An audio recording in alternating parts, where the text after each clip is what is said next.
Assalamu alaikum student mathematics 4024. Welcome to Maths Guru. I hope you all are fine. I am fine too. Alhamdulillah. Students, we are covering vectors और vectors के लिए हम लोग past paper के questions को जो है वो डिस्कस कर रहे हैं, सॉल्यूशंस भी देख रहे हैं और बेसिक कॉन्सेप्ट्स और स्ट्रेटजीज को भी रिवाइज कर रहे हैं। तो आई होप तुमने प्रीवियस वीडियो देखी होगी जिसमें हमने वेक्टर का एक पास्ट पेपर क्वेश्चन डिस्कस किया था। ये क्वेश्चन भी पैरेललोग्राम से ही रिलेटेड है और इसका भी सॉल्यूशन जो है वो इस वीडियो में डिस्कस कर लेते हैं, स्ट्रेटजीज देख लेते हैं। आई होप ये वीडियो तुम लोग के लिए हेल्पफुल होगी इंशाल्लाह। So let's just begin the video by reading out the question. पहले क्वेश्चन को पढ़ लेते हैं एक बार और फिर देखते हैं कि हमसे क्या पूछ रहा है और हमने कैसे फाइंड आउट करना है उसको। तो the question says in the diagram ABCD is a parallelogram. X is the point on BC such that BX ratio XC is equals to 3 ratio 1. AB is given as 6P and AD is given as 8Q. First part में कह रहा है express BX in terms of P and Q। ठीक है, question हमने पढ़ लिया। Question में सबसे पहला वर्ड जो है वो पैरेललोग्राम का है जो कि हमारे इंटरेस्ट का है। तो सबसे पहले parallelogram, since you know that parallelogram has equal sides, तो इसका मतलब है यहाँ इक्वल वेक्टर्स जो है वो हम मार्क कर सकते हैं। तो पहले चूंकि हमें दो साइड्स गिवन है तो हम देखते हैं कि हम इक्वल वेक्टर्स क्या इसमें मार्क कर सकते हैं। तो हमें ए बी एक साइड गिवन है और ए डी एक साइड गिवन है। तो ए बी जो है that is equal to 6P। तो ए बी और आपको पता है डीसी बिल्कुल बराबर होंगे। तो अगर ये 6P है तो ये वाली साइड भी बिल्कुल 6P होगी, तो मैंने यहाँ 6P लिख दिया। और AD अगर 8Q है तो इसका मतलब है B से लेके C तक भी 8Q होगा। तो मैंने ये इक्वल वेक्टर्स पहले मार्क आउट कर दिए। उसके बाद मैंने देखा कि नेक्स्ट लाइन में जो इन्फॉर्मेशन गिवन है वो मुझे रेशियो की फॉर्म में गिवन है। उसने बोला है कि भाई X एक ऐसा पॉइंट है जो कि लाइन BC पर है और X जो है वो पॉइंट लाइन बीसी को डिवाइड कर रहा है। लाइन बीसी को डिवाइड कर रहा है, किस रेशियो में डिवाइड कर रहा है कि बी से लेके एक्स तक जो है वो 3 पार्ट्स है और एक्स से लेके सी तक जो है वो 1 पार्ट है। इसका मतलब है बी से लेके सी तक मैंने 4 पार्ट्स में डिवाइड किया है लाइन को। मेरी जो टोटल लाइन है बी से लेके सी तक उसको मैंने 4 पार्ट्स में डिवाइड किया। उसमें से 3 पार्ट जो हैं वो बी एक्स के हैं और एक्स सी एक पार्ट है उसके पास। तो अब जरा मैं ये देखता हूँ कि since I have the total of BC, मुझे पता है कि BC जो है वो 8Q के बराबर है। और अगर मैं इस 8Q को 4 पार्ट्स में डिवाइड करता हूँ तो एक पार्ट कितना हो जाएगा, एक पार्ट जो है वो 2Q के बराबर हो जाएगा। 4 पार्ट्स अगर 8Q के बराबर है तो 1 पार्ट किसके बराबर हो जाएगा, 1 पार्ट 2Q के बराबर हो जाएगा। तो अगर एक पार्ट 2Q के बराबर है तो 3 पार्ट्स कितने के बराबर होंगे। तो 3 पार्ट्स निकालने के लिए मैं वही जो है वो यूनिटरी मेथड अपना यूज कर सकता हूँ कि 4 पार्ट्स अगर 8Q के बराबर है तो 3 पार्ट जो है वो कितने के बराबर होंगे। तो जो 3 पार्ट्स हैं that will be equal to 6Q। और चूंकि ये 6Q आ गया पूरा तो 1 पार्ट जो है वो 2Q के बराबर है और वैसे भी मुझे पता है टोटल 8Q है। तो मैं 8Q में से अगर 6Q को सब्ट्रैक्ट कर दूंगा तो मुझे 2Q पता चल जाएगा। तो मैंने ये डिसाइड कर लिया कि भाई मेरा BX जो है ये 6Q है और X से लेके C तक जो है ना ये 2Q है। जब ये टोटल करूंगा तो 8Q आ जाएगा। तो ये वर्किंग मैंने कर ली। अच्छा, अब आगे देखता हूँ क्या कह रहा है।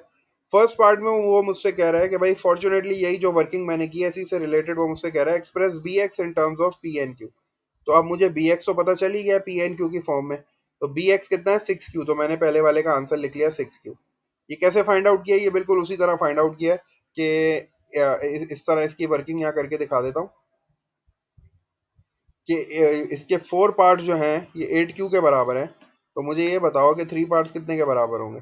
ठीक है, तो मैं यहाँ 3 और X लिख देता हूँ, क्रॉस मल्टीप्लाई कर दूंगा और मुझे मेरा आंसर मिल जाएगा। तो 3 पार्ट जो है ये X के बराबर हो गए। ठीक है, और X को अगर मैं सब्जेक्ट बनाता हूँ तो ये हो जाएगा मेरे पास, इसको क्रॉस मल्टीप्लाई कर लेते हैं, ये हो जाएगा 4X और इक्वल्स टू 3 × 8Q हो जाएगा। और ये 4 यहाँ जो है मल्टीप्लाई और उधर जाके डिवाइड हो जाएगा। जब इसको सॉल्व करोगे तो बिल्कुल जैसे वहाँ वर्किंग हुई हुई है वो इसी तरह हो जाएगी। तो x will be equals to, x जो है ये बेसिकली BX है जो कि मुझे फाइंड आउट करना है। तो ये 3/4 हो जाएगा, 4 उधर चला जाएगा और ये मल्टीप्लाई बाई 8Q हो जाएगा। तो ये बिल्कुल वही वाली वर्किंग हो जाएगी जो मैंने वहाँ की हुई है। 4 × 1 is 4, 4 × 2 is 8। तो ये 6Q जो है मेरा आंसर आ जाएगा BX का। Express BX in terms of PNQ, तो ये 6Q आ गया। इसे पार्ट बी में कह रहा है express AX in terms of PNQ। अब AX की बात कर रहा है और कह रहा है इन टर्म्स ऑफ PNQ जो है उसको रिप्रेजेंट करो। तो अब AX का देखते हैं, रूट एक जो है वो सेलेक्ट करते हैं। हमें A से लेके X तक जाना है। तो A से लेके X तक जाने के लिए हमारे पास जो है वो एक रूट तो ये वाला हो गया कि A से D आता हूँ, फिर डी से सी जाऊंगा और फिर सी से एक्स जाऊंगा। तो एक रूट तो ये हो गया। इससे छोटा रूट ये वाला हो गया, ए से बी जाता हूँ और बी से एक्स आ जाता हूँ, ठीक है ना। तो ये वाला रूट मैं इसको सेलेक्ट कर लेता हूँ। तो ए एक्स जाने के लिए first I will go from A to B and then I will go from B to X. तो ए से बी जो है मैं इस तरह मूव करूंगा। तो डायरेक्शन के अलोंग मूव कर रहा हूँ, तो इसका मतलब है 6p का साइन नहीं चेंज होगा, तो 6p ऐसे ही आ गया। और फिर मैं बी से लेके एक्स तक जाऊंगा, तो अगेन सेम डायरेक्शन में जा रहा हूँ। और तो इसका मतलब इसका भी साइन चेंज नहीं होगा, तो ये जो है 6q हो गया, तो +6q। तो 6p प्लस 6q जो है ये ए एक्स का आंसर आ गया in terms of P N Q. If you want to take 6 as common, 6 को कॉमन ले लो और ये ब्रैकेट में p प्लस क्यू लिख लो, ये भी एक्सेप्टेबल है, आपको 1 मार्क मिल जाएगा। सी पार्ट में मुझसे कह रहा है y is the point such that C Y is equals to 3p plus Q. अब ये कह रहा है कि भाई यहाँ एक पॉइंट है y और C से y तक का जो समझो डिस्टेंस है, वो ये कह रहा है C से y जो वेक्टर है वो 3p प्लस क्यू के बराबर है। अच्छा, अब मैंने क्या किया कि चूंकि ये p और q की बात कर रहा है, तो p और q की डायरेक्शन तो यही वाली है। भाई p की डायरेक्शन ऐसे है और जो q की डायरेक्शन है वो ऐसे है, ठीक है ना। अब वो कह रहा है कि 3p प्लस क्यू। तो मैंने क्या काम किया कि c पे मैं आया और चूंकि ये पूरी लाइन जो है ये 6p के बराबर है, तो 3p इसका आधा होगा ना। तो मैंने ये आधी लाइन इससे आगे ड्रॉ करी क्योंकि p की डायरेक्शन इस साइड पे है। और फिर मैंने देखा q कितना है, q है 1। और चूंकि q की डायरेक्शन डाउन है, तो मैंने यहाँ एक लाइन ऐसे ड्रॉ करके एक रफ सा पॉइंट बना लिया y।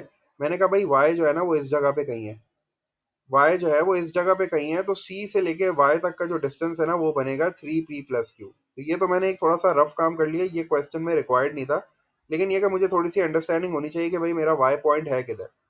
अब मुझसे कह रहा है फर्स्ट पार्ट में express A Y in terms of P N Q. अब ए से लेके मुझे वाई तक आना है, ए से लेके मुझे वाई तक आना है और मुझसे कह रहा है कि भाई ए वाई को पी और क्यू की फॉर्म में एक्सप्रेस करो।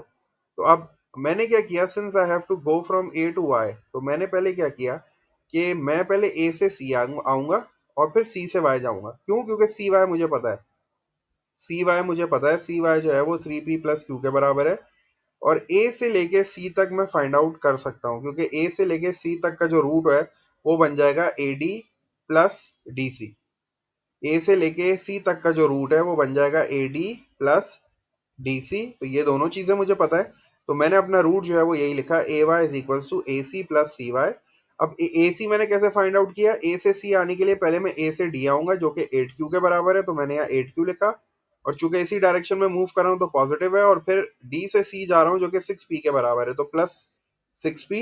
और फिर मेरे पास सी वाई की वैल्यू है, सी वाई जो है वो 3p प्लस क्यू के बराबर है, 3p प्लस क्यू लिख लिया। 8q और q ये 9q हो गया, और 6p प्लस 3p ये जो है 9p के बराबर हो गया। तो ये आपका फाइनल आंसर आ गया। यहाँ से 9 कॉमन ले लेता हूँ और ये बन जाएगा मेरे पास q प्लस पी है, इसको आप p प्लस क्यू भी लिख सकते हो, इसमें कोई मिस्टेक नहीं है। ये मैं p प्लस क्यू जो है ना वो किसी रीजन की वजह से लिख रहा हूँ, आपको आगे समझ में आएगा कि मैंने क्यों ये p प्लस क्यू लिखा है, q प्लस p क्यों नहीं लिखा। ठीक है, तो ये पार्ट 1 हो गया। पार्ट 2 में कह रहा है find the ratio of A X to A Y, A X से ए वाई का रेशियो लिखना है आप मुझे। अच्छा, ए एक्स से ए वाई, लकीली मेरे पास ए एक्स भी मौजूद है, ए एक्स मैंने फाइंड आउट किया हुआ है बी पार्ट में, और ए वाई जो है वो मैंने फाइंड आउट किया हुआ है वो सी में। और मैं दोनों को डिवाइड कर दूंगा क्योंकि मुझे रेशियो चाहिए। तो आई हैव ए एक्स जो कि 6p प्लस 6q के बराबर है, और ए वाई भी है 9p प्लस 9q। और मैंने जो है वो यहाँ 6 कॉमन भी लिया था, वो भी उसका भी रीज़न यही था कि मुझे आगे चल के रेशियो निकालना है। और यहाँ मैंने 9p सिले से कॉमन लिया। अब जब मैं दोनों को डिवाइड करूंगा तो p प्लस क्यू से p प्लस क्यू कैंसिल हो जाएगा, मेरे पास जो रेशियो आ जाएगा वो आ जाएगा 6:9। मैं इसको 3 से डिवाइड कर देता हूँ, तो मेरा फाइनल आंसर जो आ गया that is equal to 2:3। The ratio of A X to A Y is 2:3।